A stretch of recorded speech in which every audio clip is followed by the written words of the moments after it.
Supreme Commander Vecthar stood before the observation window of his warship, gazing at the swirling colors of hyperspace. His massive form cast long shadows across the command deck. The crystalline armor that covered his reptilian body caught the light and scattered it in 1,000 directions. He was a Kaldrith, one of the ancient masters of the galaxy, and nothing in the universe had ever made him afraid. The Kaldrith Dominion had ruled for 50,000 years. They had conquered worlds beyond counting. They had faced creatures with acid blood, beings made of living fire, and machines that could tear apart planets. None of it mattered. The Kaldrith always won because they knew no fear.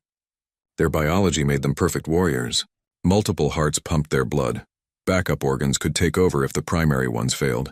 And their minds simply did not understand the concept of being afraid. "Commander," said Science Officer Thelkor, approaching with a data tablet. "We have completed the analysis of the new species." Vecthar turned his massive head, his eyes cold and golden fixed on the smaller officer. "Tell me about these humans." Thelkor activated the holographic display. A small creature appeared, standing upright on 2 legs. It had no scales, no armor, no claws. Just soft skin and weak limbs. They call themselves humans, Thelkor explained. They come from a planet they call Earth. It orbits a yellow star in the outer regions of the galaxy.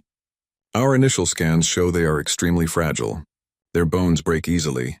Their skin offers no protection. They have only 1 heart, 1 brain, 1 of every major organ. A single injury could kill them. Vecthar made a sound that resembled laughter. It was a deep rumbling noise that made the deck vibrate. "And these creatures have developed space travel?" "Yes, Commander. Primitive but functional. They have colonized 3 nearby systems." "Impressive for prey animals," Vecthar said. He studied the image of the human. "What is their military strength?" "Minimal by our standards." "They have no energy shielding technology. Their weapons are kinetic and chemical-based, very basic. They fight among themselves frequently, divided into many small groups called nations." Vecthar nodded slowly. This was always the same story. Every species the Kaldrith encountered was divided and weak. The Dominion would arrive, demonstrate their power, and the conquered species would submit. It was the natural order of the universe. The strong ruled the weak. "Send them the standard message," Vecthar ordered. "Tell them the Kaldrith Dominion has arrived. They will surrender their worlds and join the Empire. If they submit peacefully, they will be allowed to keep their basic freedoms.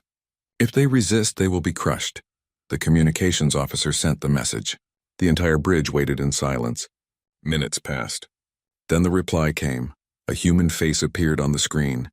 It was a female with brown skin and dark eyes. She wore some kind of military uniform. Behind her, symbols and flags decorated the wall. "This is Secretary General Amara Okafor of the United Earth Coalition," the human said. Her voice was calm but firm. "We have received your message." "Our answer is no." The bridge fell silent. Several officers looked at each other in confusion. No one said no to the Kaldrith. Vecthar stepped closer to the screen. "You do not understand. We are the Kaldrith Dominion. We have conquered 1,000 worlds. You cannot win against us," the human woman smiled. It was not a friendly expression. "Perhaps, but we will not surrender without a fight. If you want Earth, you will have to take it." The transmission ended. For a moment, Vecthar stood still. Then he turned to his officers.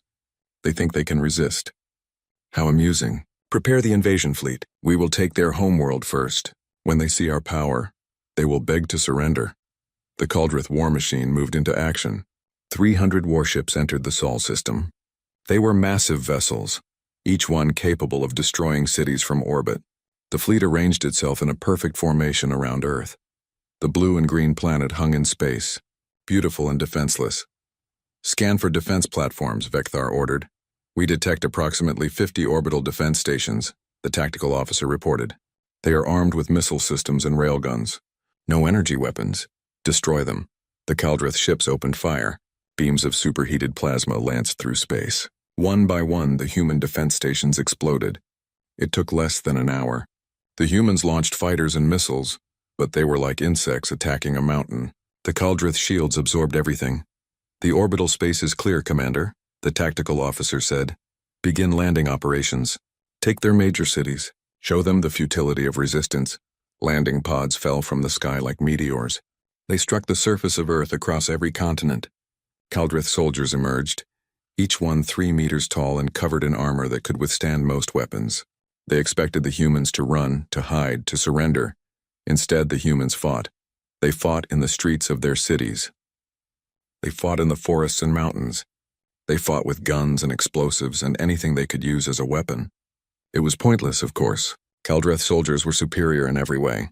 A single Kaldreth could defeat 10 humans in direct combat. But the humans did not fight directly. Captain Zekmar led his unit through the ruins of a human city. Buildings were damaged, streets were empty. His soldiers moved in formation, scanning for enemies. Everything seemed quiet. Movement detected, one of his soldiers said. Ahead, in that structure. Zekmar signaled for his unit to advance. They approached the building carefully. It was a large structure made of concrete and glass. Many of its windows were broken. They entered through the main entrance. Inside, the building was dark. Their sensors showed heat signatures on the upper floors. Move up. Clear each level. The Kaldreth climbed the stairs. Their heavy footsteps echoed through the empty building. They reached the 3rd floor and kicked open a door. The room exploded. The blast was enormous. It collapsed part of the building and sent Kaldreth soldiers flying through the air. Zekmar found himself buried under rubble. He pushed the debris away and stood up. 3 of his soldiers were dead. 4 more were injured. Report, he growled into his communicator. It was a trap, Captain, one of his surviving soldiers said. The heat signatures were fake. They lured us here and detonated explosives. Zekmar looked around at the destruction. In 50,000 years of warfare, the Kaldreth had rarely encountered traps. They fought honorably face to face. These humans fought like cowards. But something else bothered him more. As he stood in the ruins, he felt something strange. It was an unfamiliar sensation in his chest, a tightness, a sense that something was wrong. He did not know what to call it. All across Earth, similar incidents occurred. Kaldreth patrols were ambushed. Convoys were destroyed by hidden explosives. Soldiers disappeared during night operations. The humans refused to face them in open battle. They struck from shadows and vanished before the Kaldreth could respond. Vekthar received the reports in his command ship. The invasion was succeeding, but slower than expected. More importantly, casualties were higher than any previous conquest. These humans are resourceful, Thelkor said. They compensate for their physical weakness with cunning. It does not matter, Vekthar replied. We will adapt. We will crush them. Fear is for prey species. We are Kaldreth. Nothing in this universe can make us afraid. But down on Earth, in the dark places between the ruins, humans watched the alien invaders. They watched and they planned. They had studied the Kaldreth carefully. They had learned something important. The Kaldreth had never known fear. And that was their greatest weakness. Lieutenant Drakman crouched behind a destroyed vehicle, listening to the night sounds of the human city. 3 weeks had passed since the invasion began.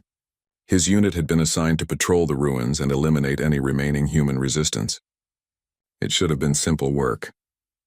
Instead, it had become something else entirely. The city was called Tokyo.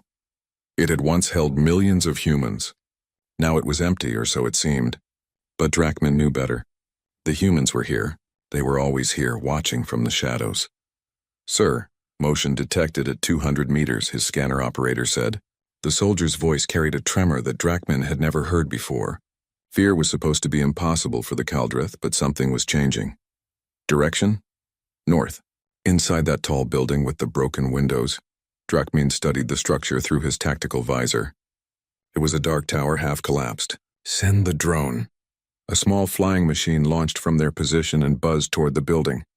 Its camera feed showed empty floors and debris. Then static. The drone signal disappeared. Equipment malfunction? Drakman asked. Unknown, sir. All systems showed normal until contact was lost. This had been happening more frequently. Drones disappeared. Sensors gave false readings. Equipment failed at critical moments. The humans had no technology that could explain it, yet it continued. We proceed on foot. Standard formation. The squad moved through the rubble-filled streets. Tokyo had been beautiful once, according to the intelligence reports. Now it was a maze of broken buildings and abandoned vehicles. The silence was wrong. Cities should have sounds, even dead ones. Wind should blow. Metal should creak. But Tokyo was quiet in a way that made Drakman's scales itch. They entered the building. The main floor was a large open space. Desks and chairs lay scattered everywhere. Papers covered the floor. Their boots crunched on broken glass. "Clear," one soldier reported. They moved to the stairwell. The stairs climbed up into darkness. Their helmet lights cut through the gloom, but somehow the darkness seemed to push back. On the third floor, they found something. It was a Caldrith helmet, sitting in the middle of a hallway. Nothing else, just the helmet. "That is from Sergeant Vokral's unit," one of the soldiers said. "They went missing 4 days ago." Drakmin approached the helmet carefully. He scanned it for explosives. Nothing. He picked it up. The inside was stained with blood, but there was no body, no other equipment, just this single helmet placed deliberately in their path. "This is a message," he said quietly. "What kind of message, sir?" Before Drakmin could answer, a sound echoed through the building. It started low, almost below hearing. Then it grew louder. It was a human voice, but it did not sound human. It sounded wrong. The voice screamed and laughed and wept all at once. It came from the walls themselves, amplified through hidden speakers. His soldiers raised their weapons, spinning in circles trying to find the source. "Just sounds," Drakmin said, trying to keep his voice steady. "Ignore it. They are trying to disturb us," but the sounds grew worse. Now there were many voices. Some whispered in the Caldrith language, speaking words they should not know. Others made inhuman noises that seemed designed to cause discomfort. "Sir, I do not like this," one soldier said. His weapon wavered. "Stand firm," Drakmin ordered. But even as he spoke, he felt it. That same sensation from before. The tightness in his chest. The urge to leave this place. To run. The lights went out. Their helmet lights provided some illumination, but now the darkness seemed alive. Shadows moved at the edge of their vision. Shapes appeared and vanished. "Contact!" A soldier shouted and opened fire. His weapon lit up the hallway with plasma bolts. They struck nothing but walls. "Cease fire," Drakmin commanded. "You are wasting ammunition on shadows." Then the screaming started again, but closer. Right behind them. The squad spun around. In the doorway stood a figure. It was human-sized but wore some kind of armor. The armor was black and covered with strange symbols. The helmet had no face, just a smooth, reflective surface that showed their own frightened expressions back at them. The figure did not attack. It simply stood there watching them. One of Drakmin's soldiers fired. The plasma bolt struck the figure directly. When the light faded, the figure was gone. No body. No scorch marks, nothing. "We are leaving," Drakmin said. "Now." The squad retreated down the stairs, moving faster than proper military discipline allowed. They emerged onto the street and did not stop running until they reached their fortified position 3 blocks away. In the safety of their base, Drakmin filed his report. He tried to make it sound professional, but the words felt inadequate. How could he describe what they had experienced? The Caldrith language had no proper words for it. Similar reports came from all across Earth. Caldrith patrols encountered impossible situations. They found their missing comrades, but not in ways that made sense. Bodies were arranged in patterns. Equipment was displayed as warnings. And always, there were the sounds and the shadows and the growing sense that something was watching them. Command sent psychologists to interview the soldiers. The Caldrith had never needed psychologists before. Their species did not suffer from mental illness. They did not have nightmares or anxiety. But now soldiers reported strange dreams. They woke in the night hearing sounds that were not there. They saw movement in their peripheral vision that vanished when they looked directly at it. "The humans are using psychological warfare," the chief psychologist reported to Commander Vekthar. "They have studied our biology and behavior. They know we have never experienced fear, so they are teaching us what it means." Vekthar struck his fist against the armrest of his command chair. "Then our soldiers must be stronger. Fear is weakness. We are Caldrith. We do not break." But the reports continued. A patrol in the human city of Mumbai found their vehicles surrounded by thousands of small speakers. When they tried to leave, the speakers activated, broadcasting sounds that caused pain to Caldrith hearing. The soldiers abandoned their vehicles and fled on foot. In New York, a squad investigating an underground facility became lost in tunnels that seemed to shift and change. They wandered for 2 days before finding an exit. When they emerged, they found they had been walking in circles beneath the same building the entire time. In Beijing, soldiers reported seeing a Caldrith warrior who could not exist. He wore ancient armor from 10,000 years ago. He appeared at night and watched them from a distance. When they pursued him, he vanished. Recordings showed nothing. Sensors detected nothing, but dozens of soldiers swore they had seen him. The worst incident occurred in Australia. An entire company of Caldrith soldiers, 200 warriors, entered the human city of Sydney. They established a base in a large building near the water. On the third night, their communications went silent. A rescue force found the building empty. Every soldier was gone. There were no signs of battle. No blood, no bodies. Just empty rooms and abandoned equipment. In the command center, they found a message written on the wall in Caldrith script. It said, "You wanted to know what humans are capable of. Now you are learning." Below the message was a single word in human English. Boo. Vekthar stared at the intelligence report for a long time. 200 of his soldiers had simply vanished. The humans had taken them without a trace. No species had ever accomplished such a thing against the Caldrith. "What does this word mean?" he asked his human language specialist. "This boo?" The specialist consulted his database. "It is a human word, Commander. It is the sound they make when they want to startle someone, when they want to cause fear." Vekthar crushed the data tablet in his massive hand. The metal crumpled like paper. "They are testing us," he said quietly. "They want to see if they can make us afraid. Can they, Commander?" Thelkor asked. Vekthar did not answer. He looked out at Earth, hanging in space. The blue planet seemed peaceful and beautiful, but he was beginning to understand that appearances were deceiving. The humans had shown no fear of the Caldrith. Instead, they were trying to teach fear to those who had never known it. And slowly, impossibly, it was working. The war entered its third month, and Commander Vekthar realized something terrible. The humans were not trying to win battles. They were trying to do something far worse. He studied the tactical displays in his ready room. The Caldrith Dominion controlled most of Earth's major cities. They had destroyed the human military installations. By every measure, the invasion was succeeding. Yet his forces were falling apart. Casualties were acceptable by the numbers. The Caldrith had lost perhaps 5% of their invasion force. But it was the manner of those losses that disturbed him. Soldiers did not die in battle. They disappeared. They went mad. They refused to leave their bases. 3 officers had requested to be sent home, something that had never happened in Caldrith military history. A chime announced a visitor. "Enter," Vekthar said. Captain Zekmar walked in. The officer looked thinner than before. His scales had lost their shine. His eyes moved constantly as if expecting attack. "You wish to see me, Commander? I want to understand what is happening to my soldiers," Vekthar said. "You have spent time on the surface. Tell me what you have seen." Zekmar was silent for a moment. Then he spoke. "The humans are not fighting us, Commander. They are hunting us. There is a difference." "Explain." "When we conquer a world, the natives fight to defend their territory. They try to drive us away. But the humans are different. They do not care about territory. They care about breaking us. Every action they take is designed to create maximum psychological impact with minimum military value." Zekmar activated a holographic display. It showed footage from various incidents. "Look at this." In Paris, they filled an entire district with mannequins dressed in Caldrith armor. Our soldiers walked through streets lined with these fake warriors. It served no military purpose.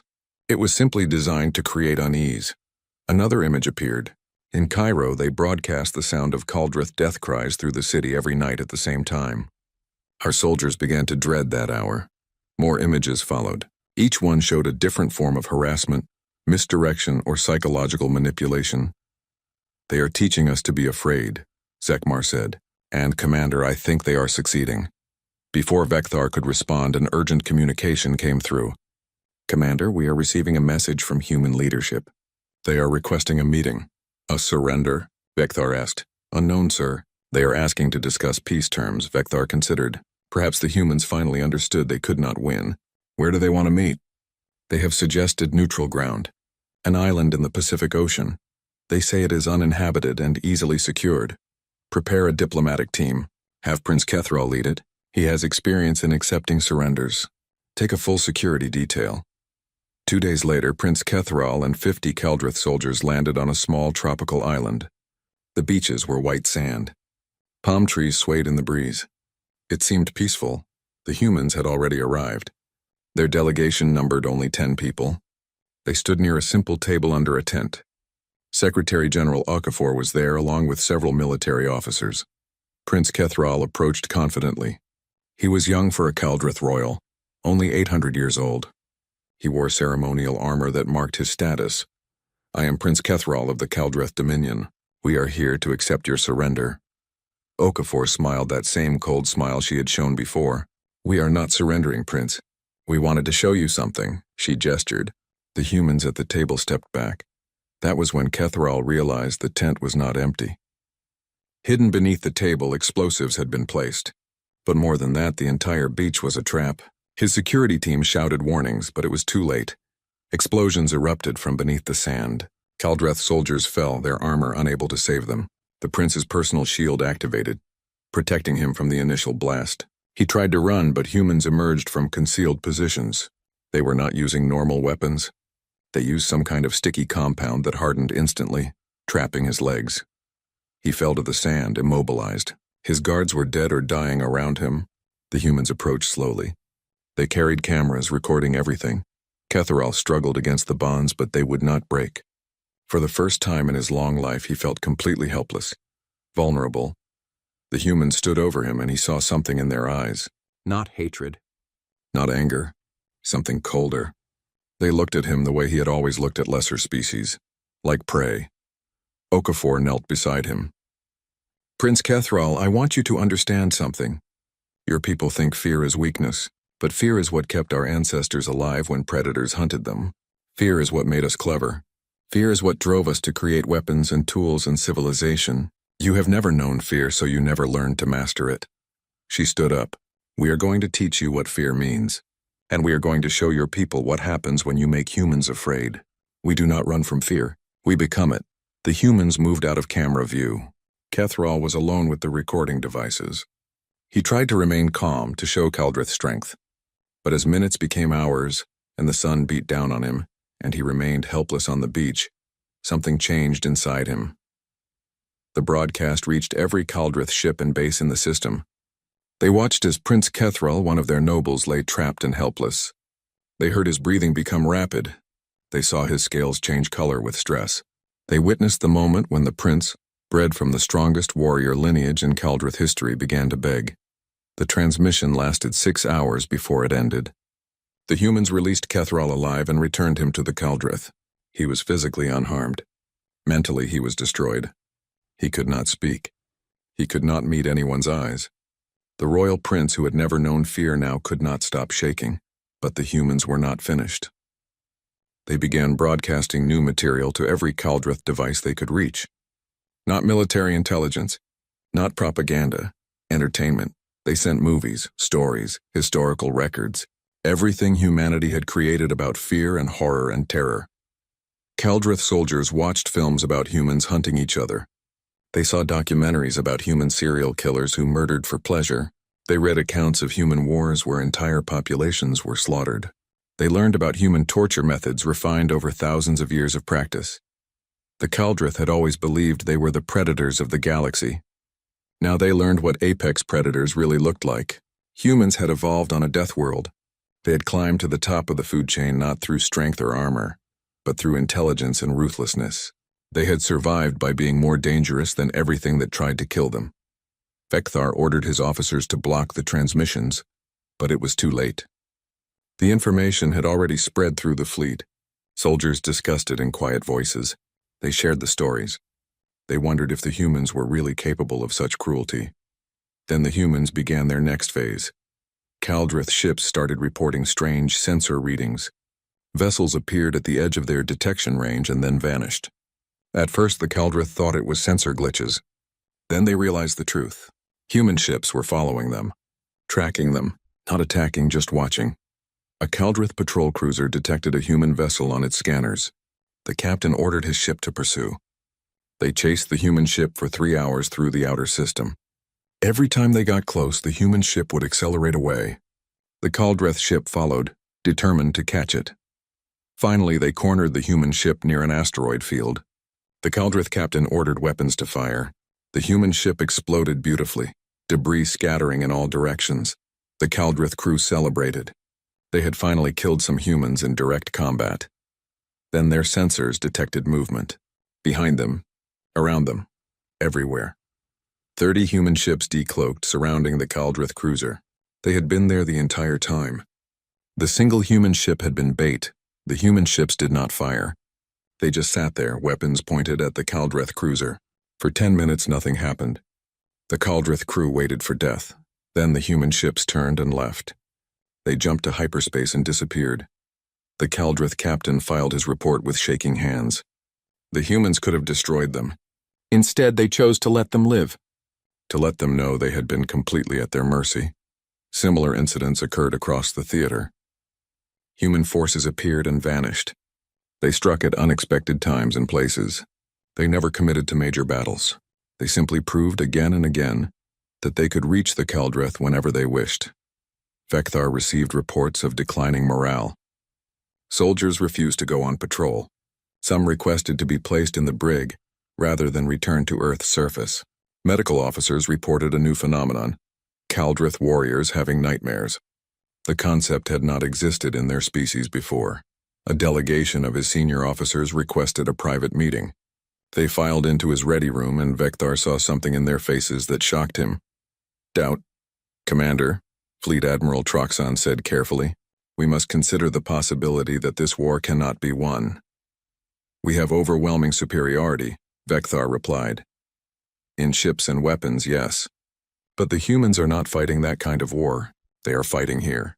Troxon touched his head. "In our minds. And we have no defense against that." 6 months into the war, the Kaldrith Dominion was breaking apart from the inside. Commander Vekthar stood in the medical bay of his flagship, looking at rows of soldiers who had not been wounded in combat. They sat on beds staring at nothing. Some rocked back and forth. Others whispered to themselves. The chief medical officer had called it acute stress reaction, a condition that should not exist in Kaldrith physiology. "How many?" Vekthar asked. 3,000 across the fleet, the doctor replied. "And the number grows daily." "Commander, we have no treatment protocols for this. Our people have never experienced psychological trauma before. We do not know how to help them." Vekthar moved through the bay. He stopped beside a young soldier who had been found wandering the corridors of his ship, claiming that humans were hiding in the walls. Medical scans showed nothing wrong with him physically, yet he could not return to duty. "They are always watching," the soldier mumbled, "even when you cannot see them.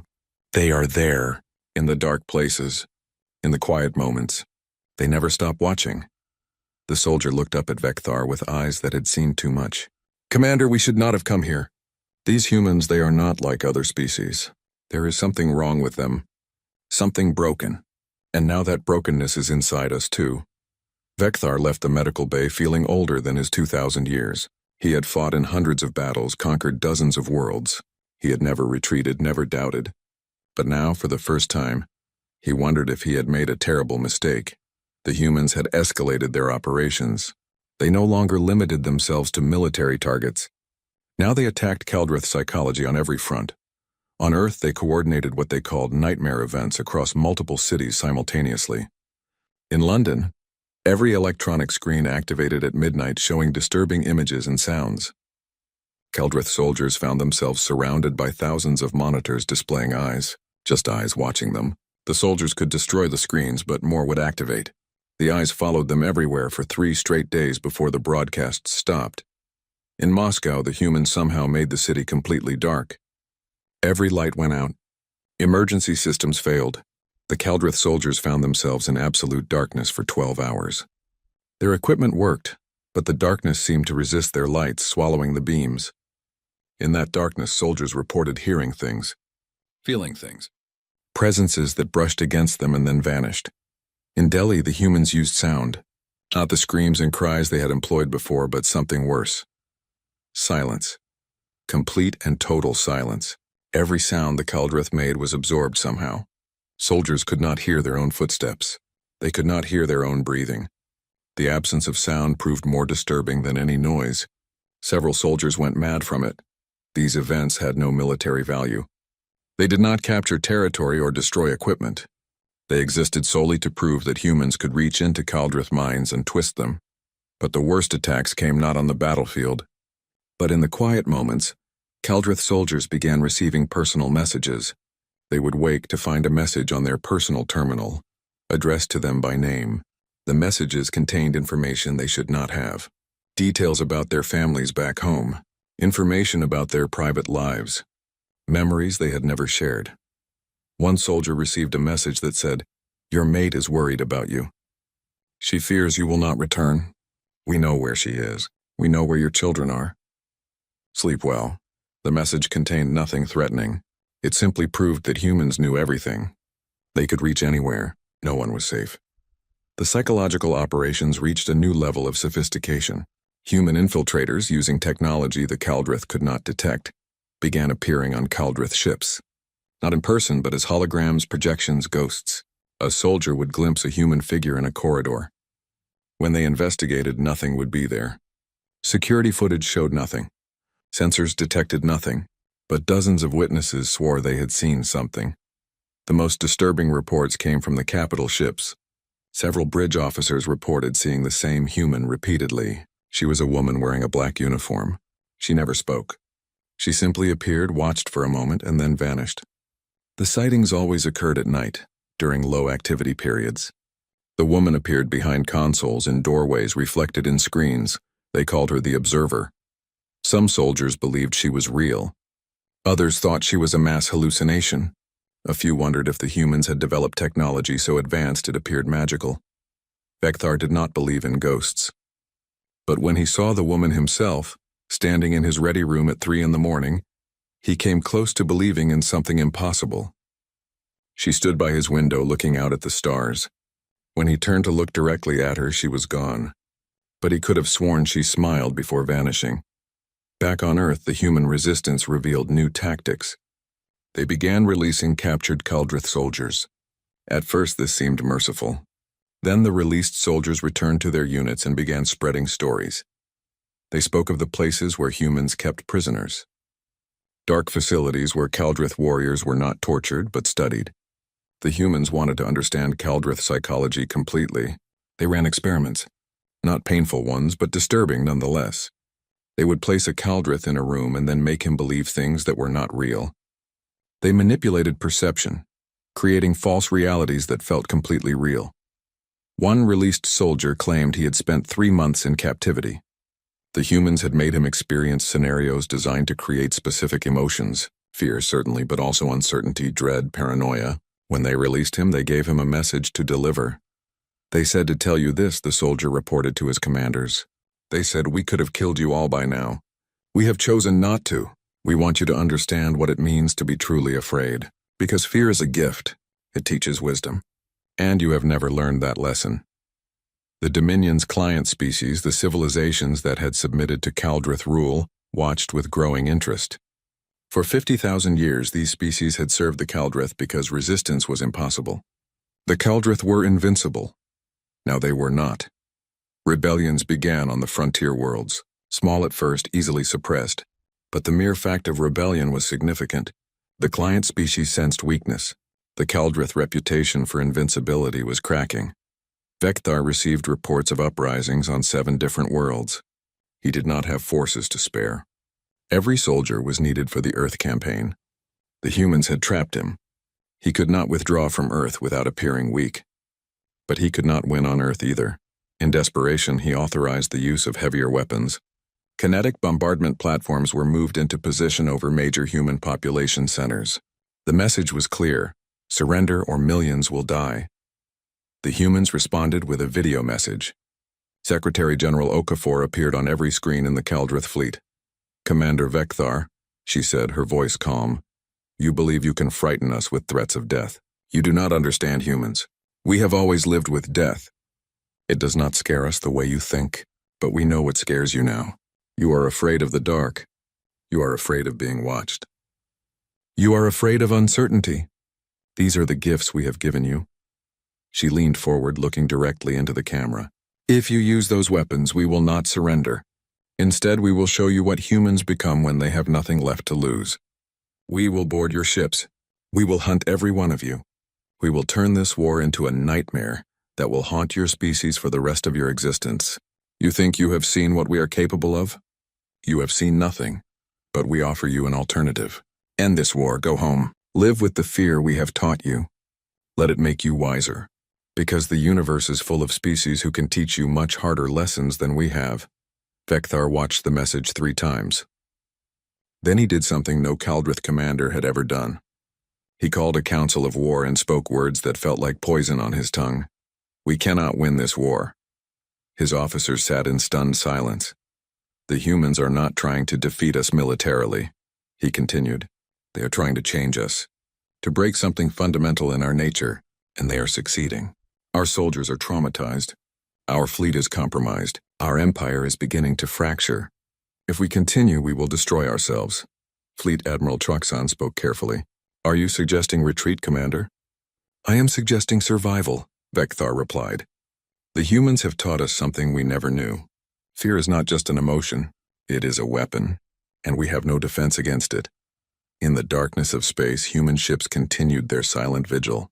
They watched the Kaldrith fleet. They waited. They had proven their point. The fearless Kaldrith had learned to be afraid. And that changed everything. The message arrived on an encrypted channel, sent directly to Commander Vekthar's flagship. It was brief. We are willing to discuss terms. Come to Earth, come alone. We promise your safety. Vekthar stared at the message for a long time. A month ago, he would have laughed at the suggestion.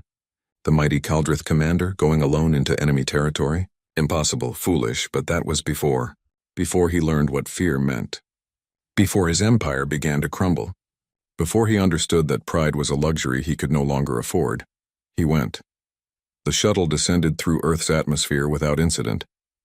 Human fighters escorted him but did not threaten. They guided him to a landing site in what had once been called Geneva. The city was damaged but not destroyed. Humans worked in the streets, rebuilding. Secretary General Okafor waited for him in a simple building. She stood as he entered, showing respect but not fear. 2 human soldiers flanked her, but their weapons were lowered. Commander Vekthar, she said. Thank you for coming. Vekthar towered over her, but somehow he did not feel larger. I am here to discuss the end of this war. Please sit. She gestured to a chair that had been modified to support his weight. He sat and she sat across from him. A small table separated them. On it was a simple pitcher of water and 2 cups. I will be direct, Okafor said. We want this war to end. We never wanted it to begin. But you came to our world with demands. You thought we would submit because we are weaker. You were wrong about what strength means. Your species has proven formidable, Vekthar admitted. The words hurt, but they were true. You fight in ways we never anticipated. We fight to survive, Okafor replied. That is what humans do. We are not the strongest or the fastest. We do not have natural armor or multiple hearts. But we are adaptable, we learn. And most importantly, we understand fear. It has always been our companion. She poured water into both cups. Your species never knew fear. You thought that made you superior. But fear is not weakness, Commander. Fear is wisdom. It tells you when danger is real. It makes you cautious.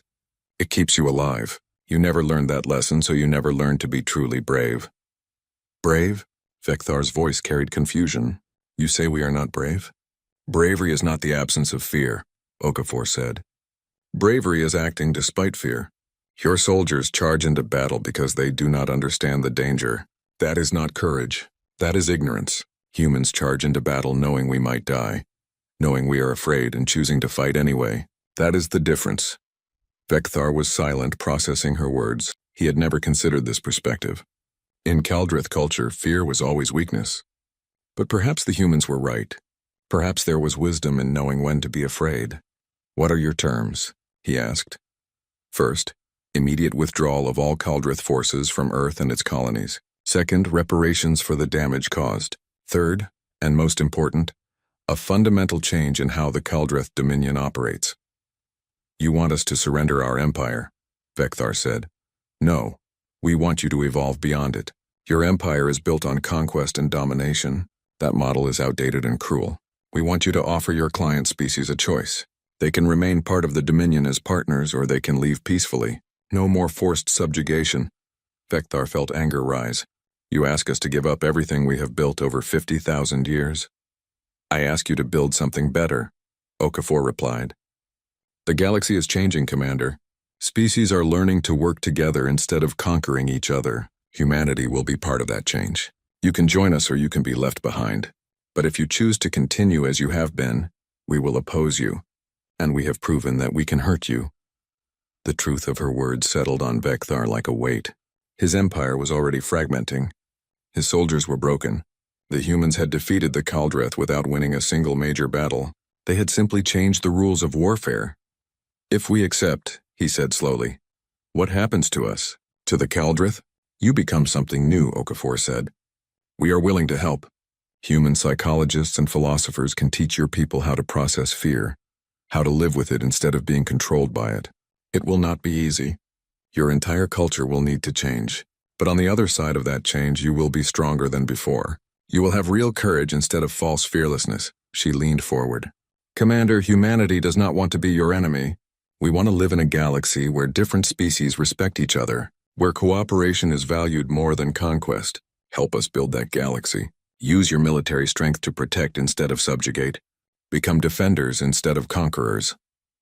Vecthar thought of his soldiers in the medical bay, broken by experiences they could not understand.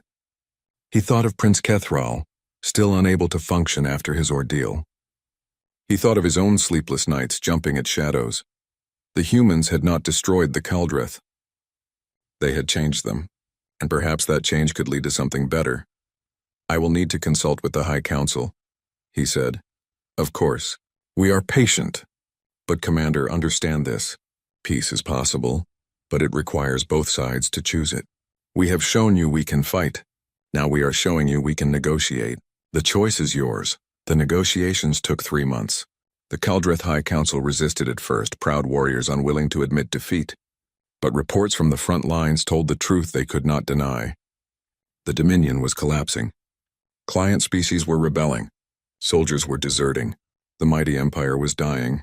In the end, they accepted Earth's terms. The withdrawal began. Kaldreth ships left Earth's orbit in formation, their weapons powered down. Human forces watched but did not pursue. There were no celebrations, no victory parades. Just the quiet acknowledgement that something fundamental had shifted in the galaxy. On Earth, reconstruction began. The war had been relatively short, but the damage was real. Humans buried their dead and rebuilt their cities. But they also prepared. The galaxy now knew what humanity was capable of. That knowledge was its own form of weapon. As promised, human experts traveled to the Kaldreth homeworld. Psychologists, sociologists, philosophers. They came not as conquerors, but as teachers. The work was difficult. Kaldreth culture had to be rebuilt from its foundation. Warriors had to learn that feeling fear did not make them weak. Generals had to understand that retreat was sometimes wiser than attack. The process took years. Some Kaldreth adapted quickly, embracing the new understanding. Others struggled, unable to accept that their entire worldview had been wrong. But slowly, painfully, the Dominion transformed. Client species were offered freedom. Some chose to leave, establishing independent governments. Others chose to stay, but as partners rather than subjects.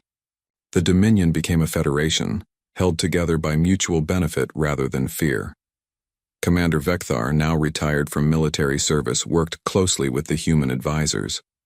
He had become an advocate for change, using his influence to help his people understand the lessons Earth had taught. 10 years after the war ended, he stood before a gathering of young Kaldreth warriors. They looked at him with respect, these new soldiers who would never know the old ways. My students, he said, I am going to teach you something your ancestors did not know. I am going to teach you about fear. The young warriors listened as he spoke. He told them about the war with Earth, about how the humans had broken the invincible Kaldreth, about the lessons learned in defeat. Fear is not your enemy, he said. Fear is a tool. It warns you of danger. It makes you think before acting. It is the foundation of wisdom. Learn to recognize fear. Learn to work with it. And when necessary, learn to act despite it. That is true courage. Meanwhile, in the wider galaxy, other species watched and learned. The story spread. The mighty Kaldreth, conquerors of 1,000 worlds, had been humbled by a species of small, fragile creatures.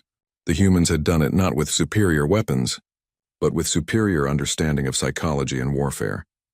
When the aggressive Zelnari Empire considered expanding into human space, they accessed the Kaldreth war archives. They studied the reports. They watched the footage.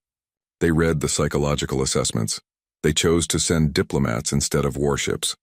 Other species made similar calculations. Humanity had proven they could defend themselves.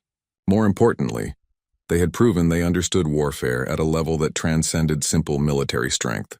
They knew how to break an enemy's will without destroying their armies. The galaxy developed a new classification for humanity.